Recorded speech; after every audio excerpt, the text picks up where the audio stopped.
अस्सलाम वालेकुम। मेरा नाम वहीद अहमद खान और आप देख रहे हैं मेरा यूट्यूब चैनल। आज की एपिसोड नंबर 12 के साथ आपकी खिदमत में हाजिर हूँ।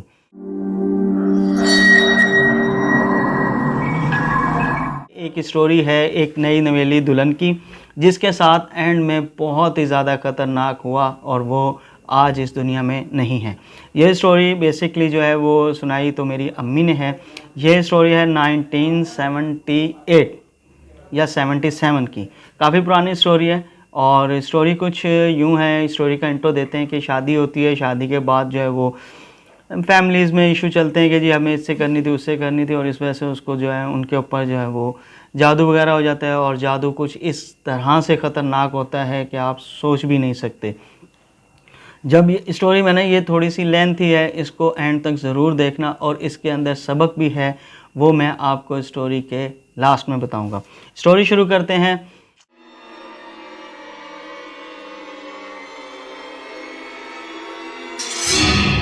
ये स्टोरी है नवाबशाह की, और वहाँ पर एक जो है वो रिलेटिव्स हैं वो रहते हैं। तो अम्मी जो है वो, अम्मी हमारी छोटी हैं बहुत, अब उनसे ही सुनते हैं, और जैसा अम्मी ने मुझे बताया आपके साथ वैसे ही शेयर करते हैं।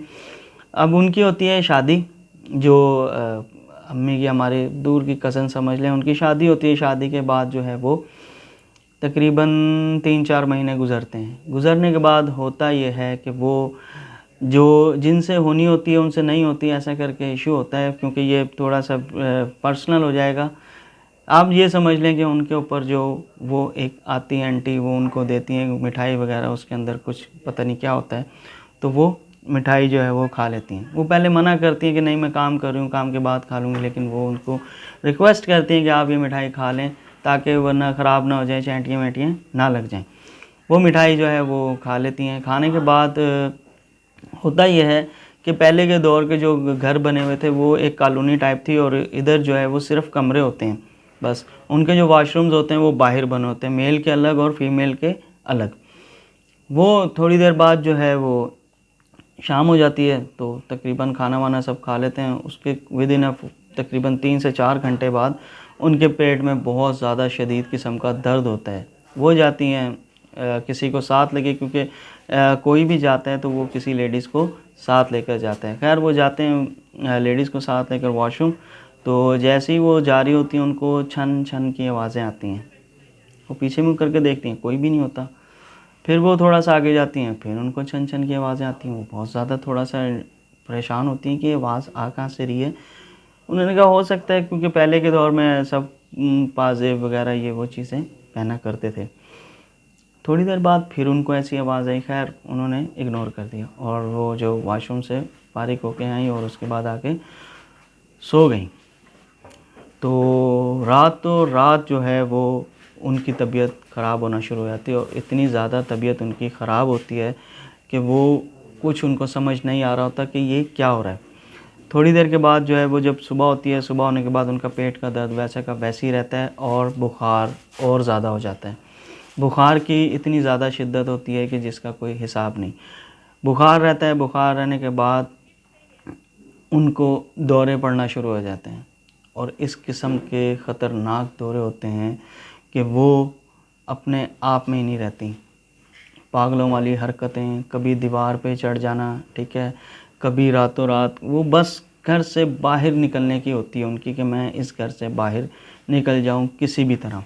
उनको पहले तो सबको समझ आ रही होती है कि शायद कोई और मसला है। जो डॉक्टर्स वगैरह के दिखाते हैं तो उनमें एक कुदरती पता नहीं कितनी उनमें ताकत आ जाती है कि वो ना तो देखती हैं कि ये आदमी है, ना देखती कि कितने लोग मुझे पकड़ रहे हैं, लेकिन वो उनमें ताकत हद से ज़्यादा मौजूद होती है। उनके घर वाले भी बहुत परेशान होते हैं कि ये हमारी आपी को या हमारी भाभी को क्या हो गया ऐसा। दीवारों में टकरे मारना, और इतनी ऊंची ऊंची आवाज़ में बोलना कि हद तक के उन लोगों ने जो है वो फिर मौलवी वगैरह को चेक करवाया, तो उन्होंने कहा जी इनके ऊपर जो है वो बहुत शदीद किस्म का जो है वो काला इल्म जिसे हम कहते हैं वो करवाया हुआ है। काला इल्म वही जादू होता है।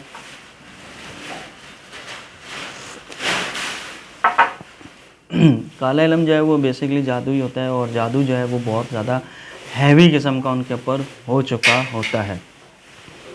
वो जो भी है वो उनको आखिर में जब ज़्यादा वो लोग परेशान होते हैं तो वो उनको बांधना शुरू कर देते हैं, कभी ज़ंजीरों से, कभी रस्सियों से। तो वो हद तक कि वो ताले जो हैं वो भी तोड़ देती थी। इतनी उनमें ताकत थी इस किस्म की कि वो ताले वगैरह और ज़ंजीर जो भी होती थी वो उनको तोड़ दिया करती थी।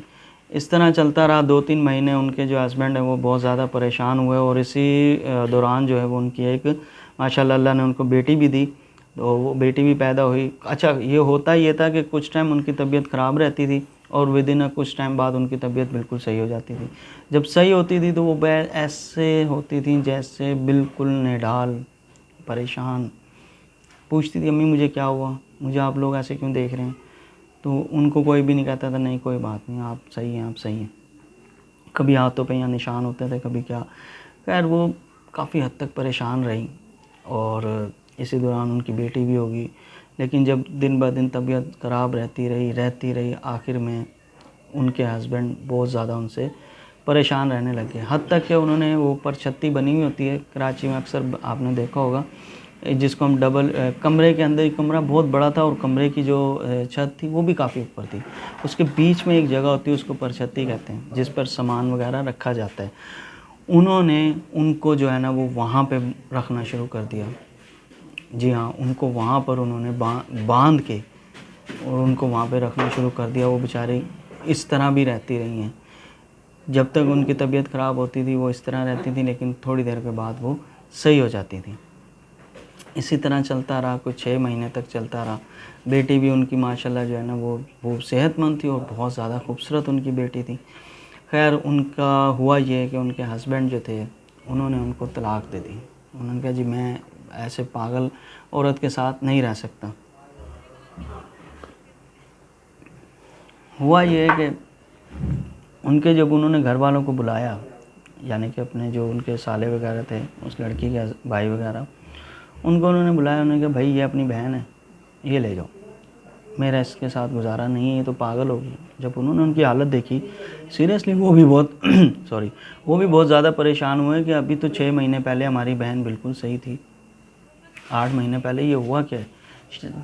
तकरीबन 4-5 महीने शादी को हुए थे और 6-7 महीने बाद टोटल स्नैरियो को 14-15 डेढ़ साल के अंदर अंदर उनकी जो सिस्टर थी वो अच्छी खासी सेहतमंद थी, वो बहुत खूबसूरत, वो जो है वो बिल्कुल नॉर्मल से एब नॉर्मल हो गए। बिल्कुल पागलों वाली हरकतें। कभी जो है वो साथ वाले घर में खाना पक रहा होता था तो वो ज़ंजीरें अगर कभी खुली भी रह जाती थी तो वो गोश्त जो है वो अगर किसी के साथ वाले घर में पक रहा होता था वो पूरी पूरी हंडिया में से ऐसे बोटियाँ उठा के खा लेती थी, पूरा पूरा गोश्त। और कहती थी कि बहुत मज़ेदार है, बहुत मज़ेदार है। और वो इतनी गर्म हंडिया में से, आप सोचें नवाबशाह की गर्मी आपको पता है कितनी होती है, उसमें से वो ऐसे पकती हुई, आधी पकी आधी कच्ची, वो बोटियाँ खा लेती थी। और अगर तेज़ सर्दी होती थी कि लोग सर्दी में मर रहे हैं 2-2 कंबल ओढ़े में, वो ठंडा ठंडा पानी जो है ना वो घड़े का वो अपने ऊपर डाल लेती थी। और गर्मियों के अंदर कितनी गर्मी आप देखते हैं होती है कि बिना पंखे के आप रह नहीं सकते, और वो रज़ाई ओढ़ के सो जाती थी। इस तरह की हरकतें जब उनके हस्बैंड ने देखी तो उन्होंने उनसे तलाक़ ले ली। तलाक़ लेके वो घर आ गई। घर आने के बाद जो है वो यही चलता रहा, इसी तरह से चलती रही कार्रवाई और मज़ीद से मज़ीद तर उनकी तबीयत ख़राब होती गई। ख़राब होते होते होते होते उनको इतना पता चल जाता था कि मेरी तबीयत ख़राब होने वाली है, वो एक कमरे में जाके बैठ जाती थी और कमरा बंद कर लेती थी। चाहे वो एक दिन बाद खोलें, चाहे वो एक हफ़्ते बाद खोलें, चाहे वो 15 मिनट बाद ही कमरा खोल देती थी, सही हो जाती थी बिल्कुल। वो ख़ुद से अपने आप को अलहदा कर लेती थी, काम काज भी करती थी, सब कुछ करती थी। इसी तरह चलता रहा। तो तकरीबन, क्योंकि जब उनकी शादी हुई थी उनकी एज कम थी, और उसके बाद जो है वो 17 साल के बाद उनकी दोबारा शादी हुई। वो पैसे जमा कर रही थी हज पे जाने के लिए, पैसे भी जमा करती थी, एक नॉर्मल रूटीन थी। और इसी रूटीन में उन्होंने पैसे भी जमा करे हज पे जाने के लिए। हर कोई जमा करता है, हर किसी की ख्वाहिश है अल्लाह के घर देखने की। तो 17 साल के बाद जो है वो उनकी बेटी जवान होगी माशाल्लाह। 17 साल बाद उन्होंने दोबारा उनके घर वालों ने उनकी शादी कर दी कि रिश्ता अच्छा है, चलें शादी कर देते। शादी से पहले उन्होंने कहा जी मैं हज करना चाहती हूँ, और मेरे पास पैसे जो थे, पहले हज सस्ते थे, जमा हो गए। अब सब अंदर से परेशान कि इसकी तबीयत ऐसी है, हर थोड़ी दिन के बाद तबीयत ख़राब हो जाती है, कभी कभी तो दिन में 2-2 दफ़ा ख़राब हो जाती है, कैसे हज करेगी। तो उनके घर वालों ने उनसे मशवरा करा कि देखो आपकी तो तबीयत सही नहीं रहती। उसने कहा कि नहीं, मैंने जाना है। खैर, उससे अल्लाह जिसे बुलाए उसको कोई रोक नहीं सकता। वो हज करने चली गई, अल्लाह ने उनके सारे इंतज़ाम पूरे हुए, वो हज करने चली गई। हज करके वापस आई। पहले 3 महीने का हज होता था, हमें बता रही थी कि 3 महीने का हज होता था। तो 3 महीने तक उनकी तबीयत ख़राब नहीं हुई। वहाँ पे जो जिनके साथ गई थी वो भी खुश कि चलें बाजी की तबीयत बेहतर होगी। अब ऐसा कुछ भी नहीं है। फिर जब वो वापस आई तो उनसे किसी ने पूछा कि आपकी तो तबीयत यहाँ पर ख़राब रहती थी, अब आपकी तबीयत बिल्कुल सही है, 3 महीने तक आपको कुछ हुआ ही नहीं सऊदीया में। उन्होंने कहा कि जो मेरे जिन थे ना, जो मेरे ऊपर हैं, वो दरख्त पे बैठे थे, पेड़ के ऊपर बैठे थे, वो मुझे छोड़ कर उन्होंने कहा कि तुम जाओ, जब तुम वापस आओगे हम तब तुम्हारे अंदर दोबारा आ जाएंगे। ये बात बिल्कुल रियल है, ये स्टोरी नहीं है, बिल्कुल रियल वाक़या है ये। और उसके बाद जो है वो जिन दोबारा उनके अंदर आ गए और फिर वही हालत, फिर उसी तरह चलता रहा। और इसी परेशानी के अंदर जो है ना वो इतनी ज़्यादा एंड में उनकी तबीयत ख़राब रहने लगी कि वो कई दिन तक 10-10, 15-15 दिन तक कमरे में बंद रहती थी। उनके हस्बैंड ने उनको बहुत सपोर्ट करा, बहुत ज़्यादा सपोर्ट करा। उनका एक बेटा था, तो उन्होंने कहा कि हम इनकी आपस में शादी कर देते हैं। उसने कहा नहीं जी, मुझे तो एक बहन चाहिए थी और मुझे ये बहन मिल गई, क्योंकि वो माशाल्लाह 17-18 साल की बच्ची हो गई थी, लेकिन उनकी शादी तो नहीं हुई आपस में। उन्होंने कहा कि जी ये बेटा है, ये बेटी है, इनकी शादी कर देते हैं, लेकिन वो नहीं माना, लड़का भी और लड़की भी। उन्होंने कहा जी हमें अपने बहन भाई, हम दोनों अपने बहन भाई के रिश्ते से खुश हैं।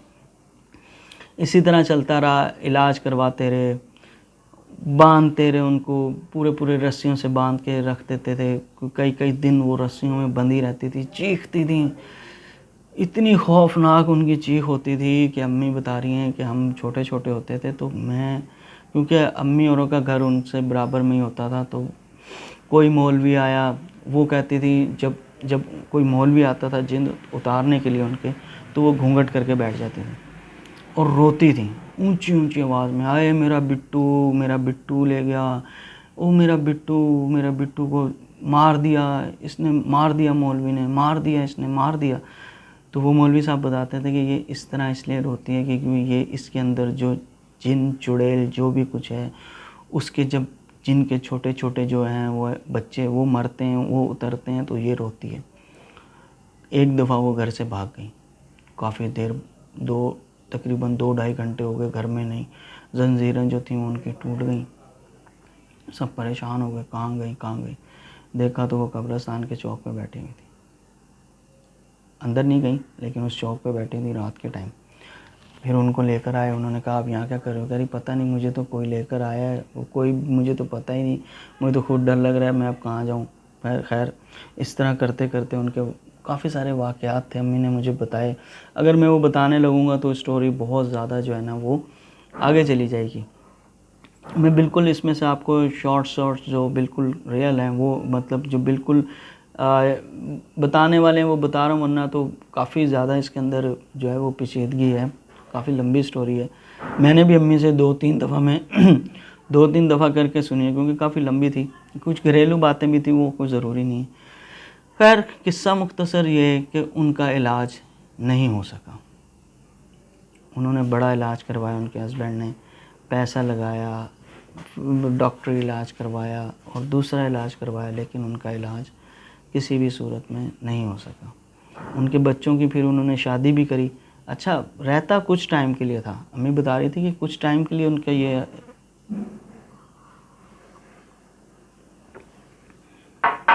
रहता कुछ टाइम के लिए था।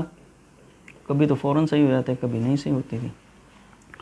कभी जो है वो हंडिया पकड़ी होती थी, जब उनकी तबीयत ख़राब होती थी, ऐसे बोटियाँ उठा के खाती गोश्त थी और कोई चीज़ नहीं। काम करती थी, अपना घर का भी काम करती थी और जो कारोबार करती थी, जो काम था उनका वो भी करती थी। सब कुछ करती थी, लेकिन जब तबीयत ख़राब होती थी फिर वो उनको पता चल जाता था कि मेरी तबीयत ख़राब हो रही है, अपने आप को बंद कर लेना, रस्सियों से बांध लेना खुद को। इतनी बुरी बुरी किस्म की आवाज़ें, और कई मौलवियों को तो उन्होंने बहुत मारा और कईयों से मार भी खाई। वो इतने ख़तरनाक तरीके से मौलवी जो थे, जो जिन निकालने आते थे, वो उनकी इन उंगलियों में स्टिक घुसा देते थे ऐसे ऐसे, उसके बाद पूरी मरोड़ देते थे और उंगलियां चटर पटर उनकी आवाज़ें आती थी। कई उंगलियां उनकी टूट भी जाती थी, वो उनकी नहीं टूटती थी लेकिन उन जिनों की वो उंगलियां टूटती थी। आखिर क्या हुआ कि जब उनकी ज़्यादा तबीयत ख़राब हुई तो एक दिन वो, शादी उन्होंने अपनी कर दी थी बेटी की, एक दिन वो फौत हो गई। जी हाँ, एक दिन ऐसा आया कि अम्मी ने जब बड़े हो गए, जाहिर सी बात है अम्मी भी हमारी बड़ी हो गई थी, उनके बच्चे जब 17 साल के हो गए थे और वो उसके बाद भी कई साल ज़िंदा रही हैं। तो जब पता चला, अम्मी ने किसी से पता करवाया, क्योंकि ये सब शिफ्ट हो गए थे कराची नवाबशाह से। अम्मी ने पता करवाया कि भाई उसका क्या हाल है, तो किसी ने कहा जी वो फौत हो गई। इसमें सबक क्या है? इसमें सबक ये है कि अगर आप किसी को पसंद करते हैं और उससे नई शादी होती, तो ज़रूरी नहीं है कि आप जो है ना वो उसको कोई काला इलम करा दें, उस पर कोई बंदिश करा दें, कोई इस तरह नहीं करना चाहिए। अगर कोई आपके नसीब में नहीं है तो नहीं है।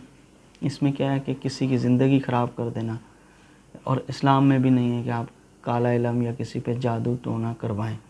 ये सिपली, जादू टोना, ये मटके घड़े, ये सब बेकार है, इस तरह नहीं करना चाहिए। अब एक वो अच्छी खासी थी, क्या उनमें था कि जी वो खूबसूरत थी, खूबसूरत होना बुरी बात है। इसलिए अगर कोई ऐसा मसला हो तो इंसान को उसमें एहतियात करनी चाहिए।